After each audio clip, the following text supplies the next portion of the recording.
ചങ്ക് കൊടുത്ത് സ്നേഹിച്ചിട്ടുണ്ട്, പക്ഷെ തിരിച്ചു കിട്ടിയിട്ടില്ല എന്നാണ് നമ്മളിൽ പലരുടെയും വിഷമം. 5 രൂപ കൊടുത്താൽ ഒരു മഞ്ച് കിട്ടും, അതുപോലെ 10 രൂപ കൊടുത്താൽ നല്ലൊരു പേനയും കിട്ടും. 30-40 രൂപ കൊടുത്താൽ നമുക്കൊരു നല്ലൊരു നോട്ട് പുസ്തകവും കിട്ടും. കൊടുത്താൽ തിരിച്ചു കിട്ടണമെന്ന് ആഗ്രഹിക്കുന്നവരാണ് നമ്മൾ, പ്രത്യേകിച്ച് മലയാളികൾ. എന്തൊക്കെയാണെങ്കിലും സ്നേഹം അങ്ങനെ കിട്ടുമോ? കിട്ടില്ലെന്ന് ഉറപ്പാണെങ്കിൽ ആയിട്ട് കൂടെയും നമ്മുടെ നല്ലൊരു തമ്പുരാൻ, നമ്മുടെ നല്ലൊരു ഫ്രണ്ട്, നമ്മുടെ നല്ലൊരു ബ്രോ ഈശോ 2000 വർഷങ്ങൾക്കപ്പുറം ഇപ്പുറം അപ്പുറം എന്നും നമ്മുടെ കൂടെ സ്വയം മുറിഞ്ഞ് പീഡകൾ സഹിച്ച് കുരിശിൽ തറയ്ക്കപ്പെട്ട് മരിച്ചു.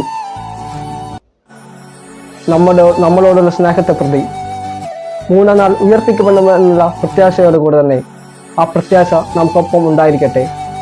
ചങ്ക് കൊടുത്ത് നമുക്ക് സ്നേഹിക്കാം.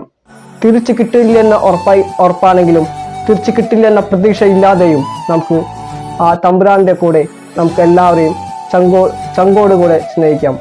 ചങ്ക് പൊട്ടി സ്നേഹിക്കാം. നമുക്ക് സ്നേഹിക്കാം.